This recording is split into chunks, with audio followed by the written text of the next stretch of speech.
Bismillahirrahmanirrahim. Assalamualaikum warahmatullahi wabarakatuh.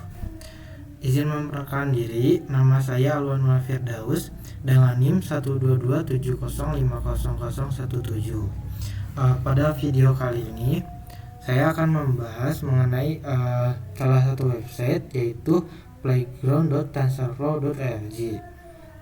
Nah, jadi website ini tuh disediakan oleh Google, yang dimana di website itu akan membuat library TensorFlow.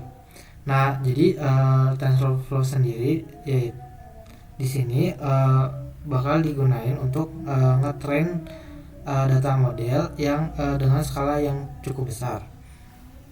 Nah, jadi di sini tuh uniknya kalau kita pengguna itu kalau misal mengetrain data model yang umumnya perlu nulis beberapa kode Python. Nah, di sini tuh nggak perlu. Jadi secara nggak langsung ini tuh contoh dari bagaimana kita ngetrain data model tanpa menggunakan source code. Nah, langsung kita ke websitenya. Nah, di sini tuh ada, bisa kita lihat di websitenya. Nah, jadi di websitenya ini tuh sendiri ada visualisasi dari neural network atau kita kenal sebagai jaringan syaraf tiruan. Nah,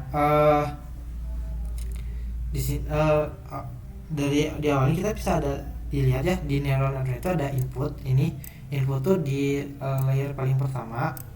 Nah, kemudian buat layer-layer selanjutnya itu disebutnya hidden layer, atau ada juga yang nyebutnya subsequence layer. Nah, jadi hidden layer ini tuh ntar bakal ngeproses train data model. Jadi ini tuh secara langsung kita bisa lihat visualisasi yang menurut saya lebih bagus tentang train model dari menggunakan neural network. Nah, selanjutnya perlu kita ketahui juga kalau di sini datanya itu atau data modelnya itu masih belum di train. Jadi data model itu masih data model awal, belum diproses apapun. Nah, buat hidden layer sendiri di sini kita bisa nambah ya. Ada yang kita bisa namain hidden layer. Misal di sini saya pilih 4 hidden layer. 4 tuh kalau di websitenya itu hidden layer tuh yang ada tulisan neuron di atasnya. Nah, itu hidden layer. Kemudian kita tambah. Nah, itu kan nambah hidden layernya. Nah, di tiap hidden layer ini itu akan membuat neurons. Dan di website ini sendiri pun kita bisa nambah neuronnya. Nah, tambah ataupun mau dikurangi juga bisa. Nah, seperti itu. Nah, perlu diingat kalau semakin banyak hidden layer itu, maka si neural network atau jaringan syaraf tiruan ini akan semakin kompleks. Nah, buat contoh train modelnya kita bisa mulai dari yang pertama, yaitu kita di sini akan mengatur beberapa settingan. Nah, settingan yang pertama di sini ada learning rate. Nah, learning rate sendiri itu ntar jadi fungsinya buat ngukur kemampuan dari bobot model saat dia tuh memperbobotnya berdasarkan dari si fungsi loss atau fungsi error. Itu fungsinya learning rate. Nah, kedua ya di sini ada activation. Nah, kalau activation sendiri di sini tuh jadi dia bakal pakai suatu pola yang entar si polanya tuh fungsinya buat ngasih kemampuan ke neuron untuk ngirimin sinyal apabila si neuron ini mendeteksi suatu pola, ya baik si pola itu mau linear maupun yang sifatnya non linear. Nah, itu activation. Lalu selanjutnya di sini ada settingan untuk regularization. Nah, kalau regularization ini sendiri tuh buat teknik yang digunakan biar si data modelnya tuh pas di train gak overfitting. Nah, overfitting sendiri tuh jadi gimana kalau si data modelnya sendiri ini itu terlalu menyesuaikan dengan data pelatihan. Nah sehingga jadi entar kalau misal terlalu menyesuaikan diri dengan data pelatihan, data modelnya sendiri ini tuh ntar bakal kehilangan kemampuan dari generalisasi atau istilahnya bakal keluar dari konteks tujuan awal seperti itu. Nah kalau rate ini buat regularization rate ini buat kecepatan atau persentasenya. Nah selanjutnya di sini ada problem type. Nah di problem type ini ada dua jenis ya, itu ada yang buat classification, ada yang buat regression. Nah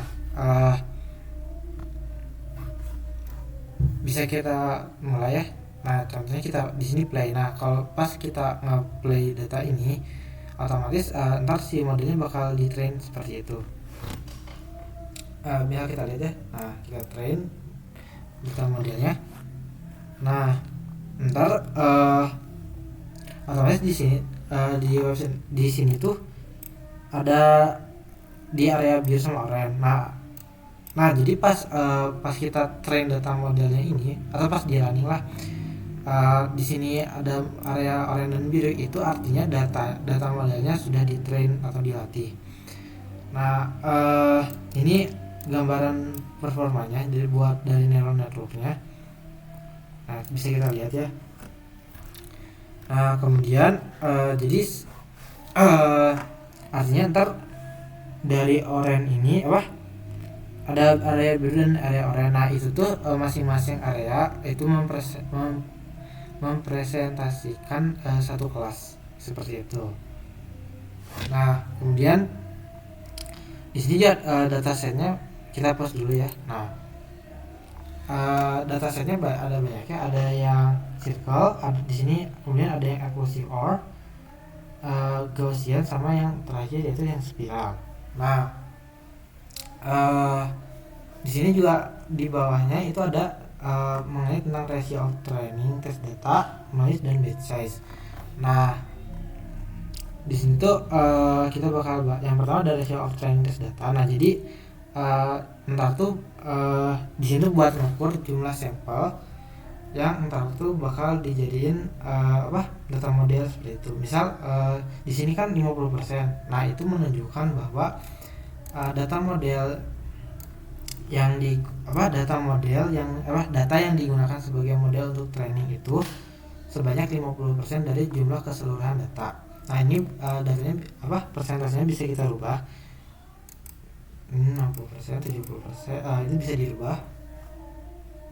Umumnya bagusnya antara 60, 50 atau 70. Kita ambilnya 60. Nah kemudian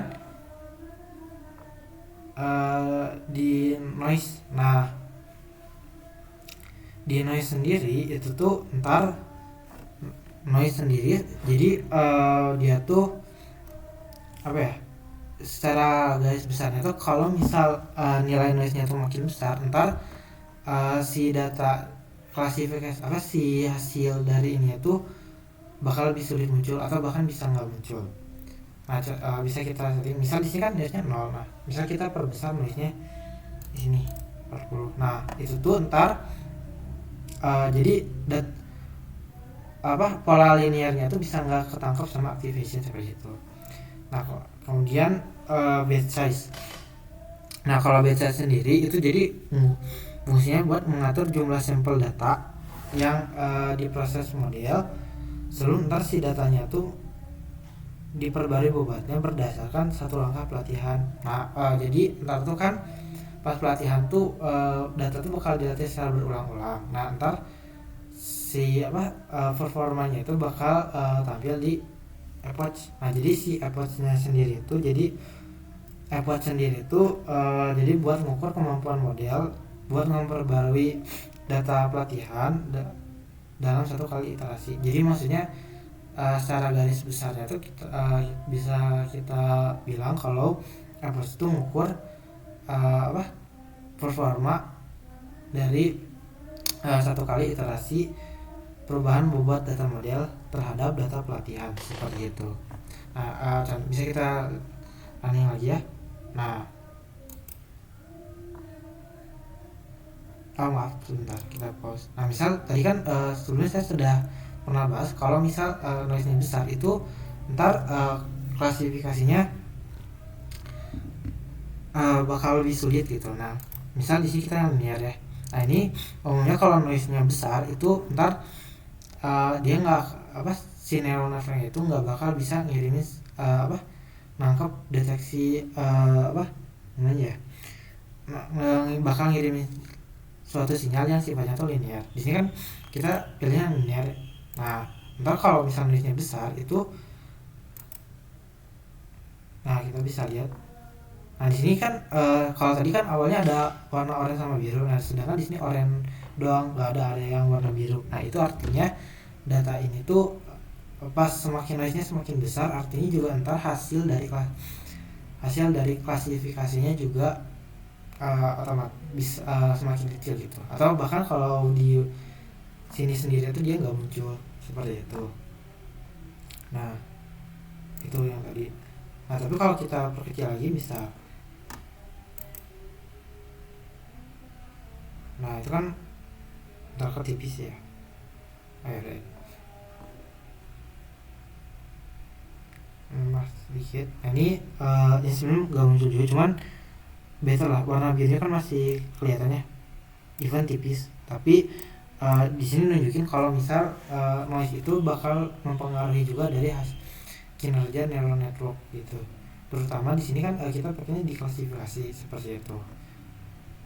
Nah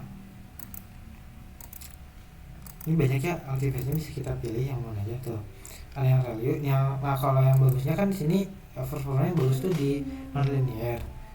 Tapi kalau buat performa sendiri itu itu tergantung konteksnya apa. Jadi belum bisa dibilang kalau activation nonlinear itu lebih bagus daripada yang linear. Jadi bagus enggaknya tergantung dari konteksnya seperti itu. Nah ini bisa kita lihat total. Nah kita perbesar nih. Coba kita perbesar lagi noise-nya. 10 kan. Nah, tapi kita pakai activation TNH. Baca nggak ya kira-kira? Oh sama. Oh di sini yang kalau buat pakai yang TNH itu masih kebaca. Nggak kayak yang linear tadi. Yang linear tadi itu langsung jadi si hasil klasifikasi itu nggak muncul seperti itu. Nah itu kan tadi yang noise ya. Jadi bisa bakal diketahui juga semakin besar noise ntar itu juga bakal mempengaruhi hasil dari klasifikasinya seperti itu contohnya. Nah terus kita bahas yang batch size. Nah yang batch size sendiri ini tuh ntar bakal mempengaruhi ke performa nilai average. Ini kita lihat. Nah jadi semakin besar semakin besar nilai batch size itu ntar otomatis si nilai average-nya bakal semakin kecil seperti itu. Bisa kita lihat ya. Nah ini kan average-nya besar tuh. Kecil kan, nilai average-nya kecil.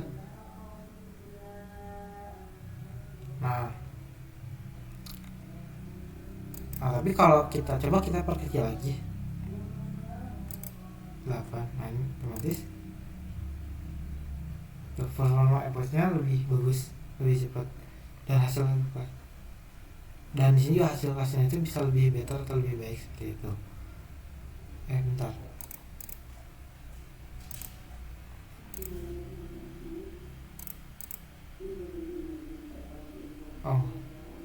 Masih di sini kayaknya mungkin rada kurang jelas ya. Cuman kalau di gambar umumnya atau rumus umumnya tuh jadi average itu jumlah sampel data per batch size. Nah jadi kalau misal batch size makin besar otomatis performa atau nilai average itu bakal makin kecil. Cuman kalau itu secara umumnya, cuman kalau di sini mungkin antara nggak tampak atau bagaimana. Cuman intinya batch size itu ntar bakal mempengaruhi dari nilai si performa average-nya seperti itu. Terutama kan average ini tuh bakal dipakai buat memperbarui data model buat adaptif ke data pelatihannya seperti itu.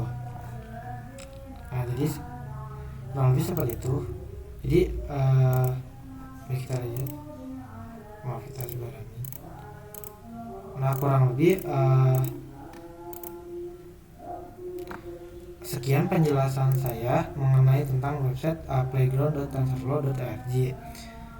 Sekian dari saya. Mohon maaf bila ada kekurangan kesalahan. Saya pamit undur diri. Wassalamualaikum warahmatullahi wabarakatuh.